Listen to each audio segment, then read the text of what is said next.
1847 ilaa iyo dabayaaqadii 1909 waxa uu ahaa aqoonyahan Soomaaliyeed oo caan ah oo hogaamiye diimeed iyo halyey la xiriira soo noolaynta Islaamka Bariga Afrika. qarnigii 19aad ayuu aasaasay laanta uwiisyada ee dariiqada Qaadiriyada, waana aasaasaha laan hoosaadka uwiisyada ee dariiqada Qaadiriyada.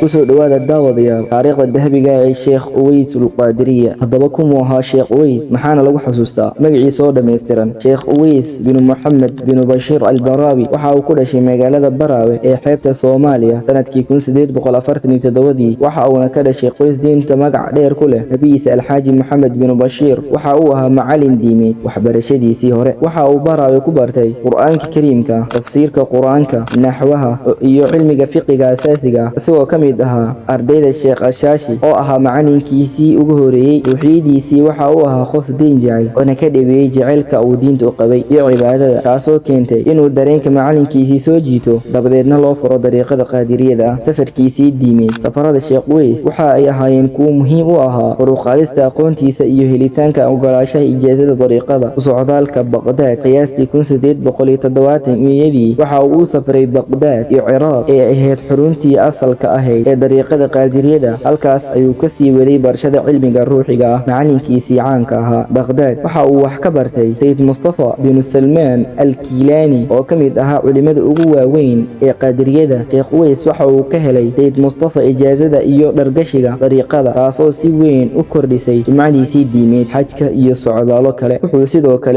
sidoo kale gudtay xajka. wuxuu sii maray meelo badan oo bariga dhexe ah sida Xijaaz, Makka, Madiina iyo Yemen. intii uu dalkiisa ku soo laabanayay wuxuu sii maray meelo badan oo ay ka mid tahay Soomaalida sida gobolada waqooyi, halkaas oo la sheegay inuu kala kulmay Sheekh Cabdiraxmaan al-Zaylaci. kusoo laabashadiisii sanadkii 1883 ayuu si rasmi ah ugu soo laabtay Baraawe si uu halkaas ugu bilaabo fidinta dacwada. waxqabadkiisii iyo saameyntiisii. Sheekh Uways waxaa lagu xasuustaa inuu ahaa hal abuure weyn oo saameyn ballaaran ku yeeshay Bariga Afrika. aasaaska Uwaysiya waxa uu aasaasay laan hoosaadka Qaadiriyada ee loo yaqaano Uwaysiya oo ahayd dhaqdhaqaaq diimeed oo aad u badan oo u kala yimid qabaa'ilo kala duwan iyo heer dhaqaale kala gedisan oo ay ku jiraan kuwii hore u ahaan jiray addoomo. isagu xiray fidinta diinta Islaamka dacwada. wuxuu si firfircoon u faafiyey dariiqada, gaar ahaan Bariga Afrika, xeebta Soomaaliya, Banaadir iyo meelo kale, Kenya, Tanzania, Zanzibar, Mozambique iyo xitaa gudaha Congo iyo Uganda. la dagaalanka gumaysiga. dhaqdhaqaaqiisii waxaa kaloo ahaa mid la dagaalanka gumaysiga Yurub, gaar ahaan Talyaaniga, wuxuuna ku dhiirigelin jiray in dadka ay iska caawiyaan la dagaalanka gumaysiga. xiriirka hogaamiyeyaasha. wuxuu xiriir dhow la lahaa saldanadii Zanzibar sida Sayid Bargaash, kuwaas oo taageeray fidinta dariiqadiisii. qoraalka iyo gabayada. waxa uu ahaa Sheekh Uways gabyaa weyn oo qoray qasaa'ido iyo maadixo badan oo lagu ammaanayo nabigeena naxariis iyo nabadgelyo korkiisa ahaatee. culimada uu wax ka bartay, inkastoo laga yaabo in macallimiintiisii ugu horeeyay ay ahaayeen macallimiin heer deegaan ah, waxa ugu muhiimsan ee taariikhda lagu xuso waa Sheekh Ashaashi, waa macalinkiisii ugu horeeyay ee Baraawe. Sheekh Moxamed Janaahi al-Bahluul iyo weliba culimo kale oo Baraawe ku caawiyay waxbarashadiisii.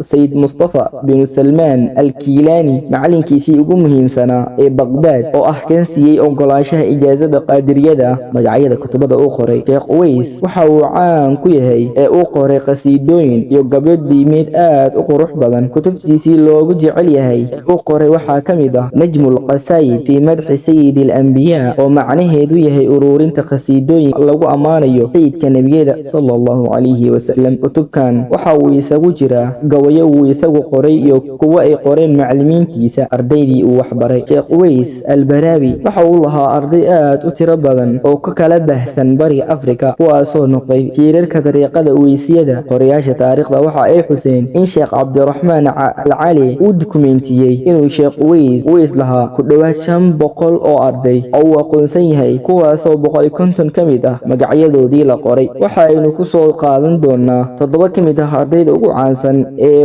wax ka baratay, kuwaasoo qayb weyn ka qaatay faafinta dariiqada iyo cilmigiisa. Sheekh Faarax Suufi Barako, Allah u naxariistee, wuxuu ahaa kii ugu horeeyay ee hoggaanka dariiqada Uwaysyada qabta si toos ah ula wareega. kadib dilkii Sheekh Uways wuxuu xilka hayay ilaa uu ka geeriyooday 1925 isagoo ka sii waday hawsha asaasiga ah ee dacwada. Sheekh Qaasim Muxyidiin Albaraawi, Allah u naxariistee, wuxuu ahaa caalim weyn, abwaan iyo shibarawe caan ka ahaa. Wuxuu caan ku yahay ururinta iyo qorista qasiidooyinka iyo nasiixooyinka Sheekh Uways. Sheekh Maxamed Cabdulle waxa uu ka mid ahaa ardayda caanka, isagoo door weyn ka caawiyay faafinta diinta ee degmooyinka Banaadir iyo hareeraheeda. Sheekh Xaaji Maxamed Guuleed waxa uu ka mid ahaa ardaydii sheekha, wuxuu xil weyn ka qaatay fidinta dariiqada gobolada Jubbaland. Sheekh Ibraahim Xuseen Suldaan Bargaash bin Saciid Sayd Bargaash waxa uu ahaa suldaankii Zanzibar. Taageeradiisii ayaa suuro gelisay in Uwaysiya ay si degdeg ah ugu fido xeebta sawaaxiliga oo dhan. Sheekh Xasan Muumin waxa uu ka mid ahaa ardayda muhiimka ah ee loo helin jiray sheekha safarada diimeed, gaar ahaan howlaha dacwada ee gudaha Soomaaliya. Geeridiisii iyo meesha uu ku duugan yahay. Sheekh Uways wuxuu geeriyooday sanadii 1909 isagoo jira 63 sano. wuxuu ku dhintay meel la yiraahdo Biyooley ee u dhow Ceel Cadde, gobolka Jubbada Dhexe, waxaana dilay xooga ka tirsan dariiqada la xifaaltami jireen ee Saalixiya oo uu hogaamin jiray Sayd Maxamed Cabdulle Xasan Daraawish. xifaaltankoodu wuxuu ahaa mid diimeed iyo mid siyaasadeedba. Khilaafka geeridiisii ma jiro khilaaf weyn oo ku saabsan sanadka iyo habka uu dhintay. taariikhduna waxa ay ku xustaa inuu ahaa shahiid lagu dilay fidinta diinta dartiisa. wuxuu ku duugan yahay isla meeshii lagu dilay ee Biyooley, halkaas oo lagu qabto ziyaaro diimeed weyn oo la tago sanad walba.